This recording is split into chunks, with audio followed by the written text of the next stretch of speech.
Assalamualaikum warahmatullahi wabarakatuh. Alhamdulillahi rabbil alamin. Hamdan yuafi ni'amahu wa yukafi mazidah. Ya Rabbana lakal hamdu kama yanbaghi li jalali wajhikal adimi sultanik. Allahumma salli ala Sayyidina Muhammad wa ala ali Sayyidina Muhammad. Adik-adik kelas 2 Thorik SDTQ Al-Abidin yang Ayah Hana banggakan, marilah senantiasa kita panjatkan kehadirat Allah Subhanahu wa Ta'ala, karena pada hari ini kita sudah mencapai puasa yang keberapa, adik-adik? 29. Iya benar. Semoga Allah Subhanahu wa Ta'ala memberi kemudahan adik-adik dalam berpuasa. Pada kesempatan ini Ayah Mbak Hana akan melanjutkan materi dari ayah handanya Mbak Sofi, yaitu tentang bertakwa kepada Allah Subhanahu wa Ta'ala. Allah Subhanahu wa Ta'ala berfirman di dalam Quran surat Al-Baqarah ayat 183. Ayo Mbak Hana baca. A'udzu billahi minasyaitonir rajim.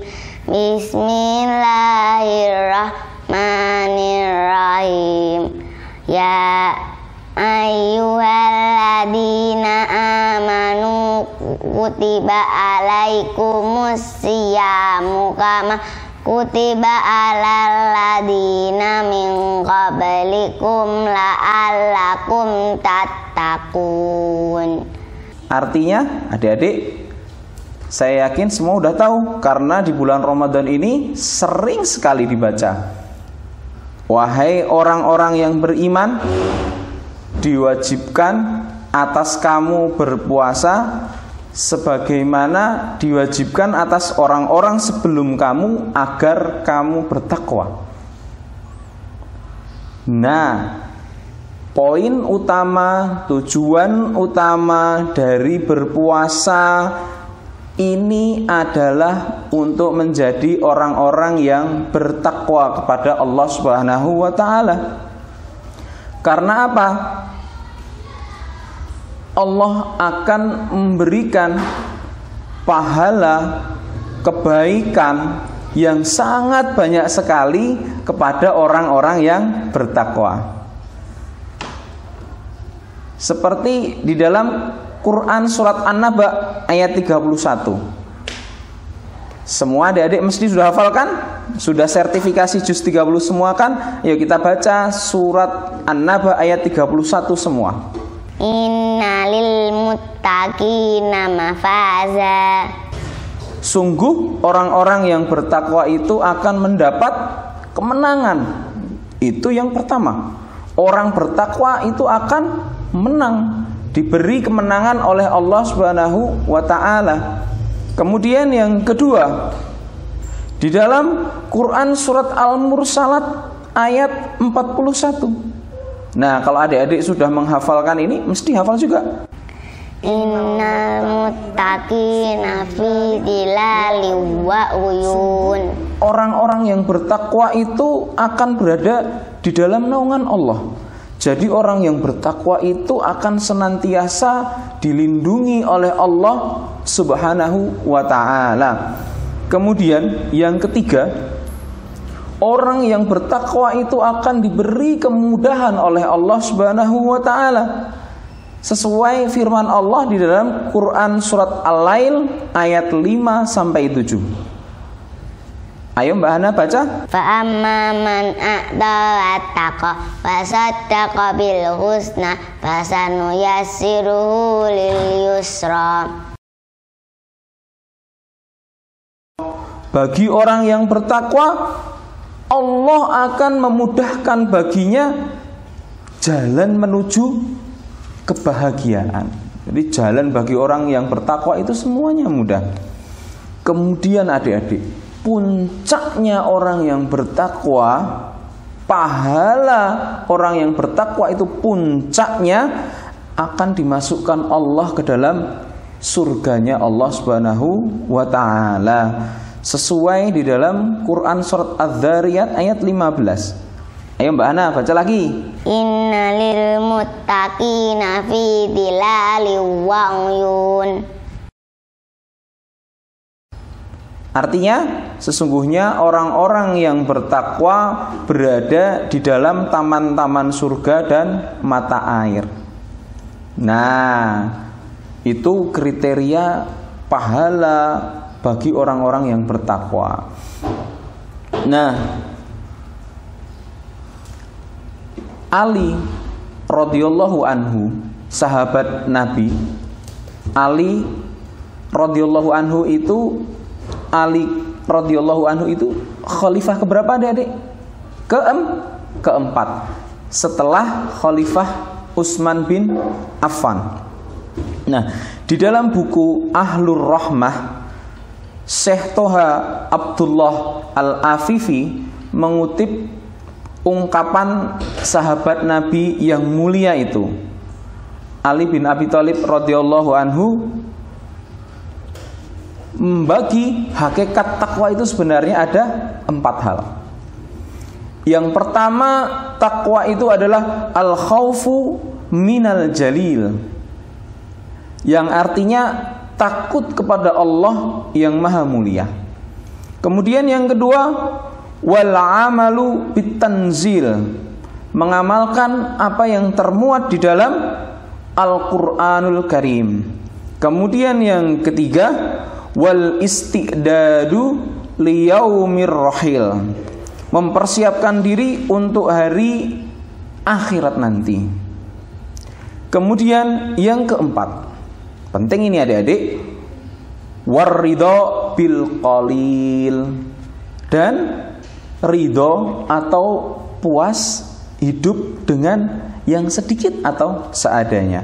Mari kita kupas semuanya adik-adik, 4 hal ini. Yang pertama, al khaufu minal jalil, takut kepada Allah Subhanahu wa taala. Salah satu sikap yang harus kita miliki itu adalah sikap takut kepada Allah Subhanahu wa taala. Sikap takut kepada Allah Subhanahu wa taala ini tidak seperti sikap takut yang biasa. Contoh, kalau adik-adik itu takut dengan binatang buas, misalnya takut dengan anjing misalnya, mohon maaf, itu maka adik-adik kalau ketemu anjing itu akan selalu berusaha untuk menjauhi. Takut dengan harimau, ketemu harimau lari menjauhi. Beda takut dengan Allah Subhanahu wa ta'ala.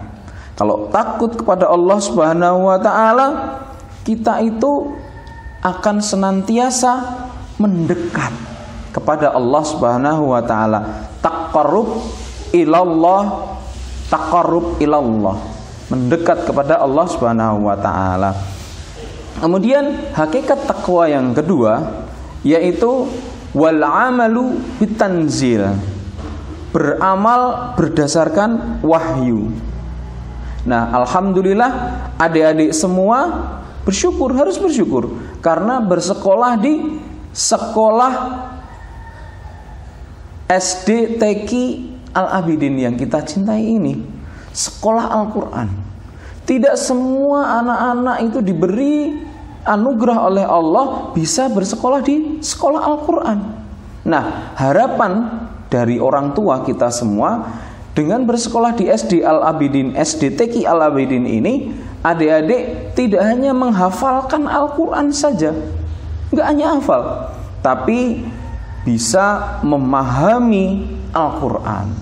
Dan yang paling penting, mengamalkan isi Al-Quran di dalam kehidupan kita sehari-hari.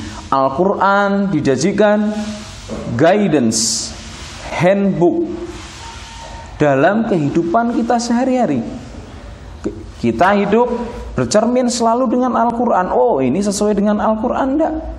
Kalau saya suka nakal dengan teman, nakal dengan saudara itu sesuai dengan Al-Quran enggak? Nah tentu tidak. Makanya Al-Quran selalu menjadi cermin bagi kita semua. Kemudian yang ketiga, hakikat takwa menurut Ali bin Abi Thalib radhiyallahu anhu yaitu wal istidadu liyaumir rahil, selalu mempersiapkan diri untuk yaumil akhir. Jadi apapun yang kita lakukan itu untuk mencari ridha Allah Subhanahu wa taala agar Allah itu meridhoi kita di yaumil akhir. Allah Subhanahu wa taala berfirman di dalam Quran surat Al-Baqarah ayat 197. Adik-adik tahu? Kalau adik-adik sudah masuk ke juz 2, insya Allah sudah hafal ini. Ayatnya watazawwadu fa inna khairaz zadit taqwa. Artinya watazawwadu, berbekalah, fa inna khairaz zadit taqwa, maka sebaik-baiknya bekal itu adalah takwa. Wattaquni ya ulil albab, dan bertakwalah kepada Allah wahai orang-orang yang memiliki akal. Nah, kemudian yang keempat adik-adik, ini yang tidak kalah penting lagi, tidak kalah penting dari yang nomor 1, 2, dan 3. Hakikat takwa yang nomor 4 adalah ar-ridha bil qalil. Artinya apa? Ridho dengan yang sedikit. Nah, salah satu indikasinya ridho meskipun sedikit itu adalah qanaah, sikap senantiasa menerima apa yang Allah berikan. Terima, qanaah. Orang yang qanaah itu senantiasa merasa sebenarnya dia tidak pantas untuk menerima nikmat Allah ini. Ibadahnya sedikit, tidak seberapa, tapi kenapa oleh Allah diberikan nikmat yang begitu banyak? Dan orang yang qanaah itu tidak pernah merasa kecewa dengan nikmat yang Allah berikan kepada orang lain. Tidak pernah yang namanya SMS. Apa itu SMS? Suka melihat orang susah melihat orang yang senang. Tidak pernah iri hati orang yang qanaah itu. Nah, Imam Syafi'i itu memberikan kriteria orang yang qanaah itu adalah orang yang pandai bersyukur. Siapa itu mereka? Orang yang paling pandai bersyukur adalah orang yang apabila diberikan sesuatu itu memanfaatkannya sesuai dengan keinginan yang memberi. Contoh, adik-adik Lebaran ini dibelikan oleh orang tua pakaian baru misalnya. Nah, orang tua pingin apa dengan adik-adik diberi pakaian baru itu? Tentunya orang tua ingin adik-adik memakai pakaian itu, satu, merawatnya dengan baik. Terus yang ketiga, pakaian itu dipakai untuk ibadah kepada Allah Subhanahu wa taala, dipakai sholat. Beda halnya dibelikan pakaian baru, tapi malah pakaian itu hanya disimpan di lemari, tidak pernah dipakai. Nah, orang tua akan merasa sedih. Nah, itulah sama. Allah Subhanahu wa taala memberi kita nikmat yang sangat banyak sekali. Nikmat yang kita terima itu dipergunakan sebaik-baiknya di jalan Allah Subhanahu wa taala. Nah, itu adik-adik dari ayah Mbak Hana ada 4 hal lagi, ada 4 hal tadi ya. Kita ulangi sama-sama. Yang pertama, al-khaufu minal jalil, takut kepada Allah yang maha mulia. Kemudian wal amalu bitanzil, mengamalkan apa yang termuat di dalam apa yang diturunkan Allah, yaitu Al-Qur'anul Karim. Kemudian wal istidadu liyaumir rahil, mempersiapkan diri untuk hari akhirat nanti. Kemudian yang terakhir, warridho bil qalil, dan senantiasa ridho dengan hidup walaupun sedikit. Semoga yang sedikit ini bisa bermanfaat untuk ayah Mbak Hana sekeluarga pada khususnya, dan kepada keluarga besar Thorik semuanya. Marilah kita tutup dengan wassalamualaikum warahmatullahi wabarakatuh.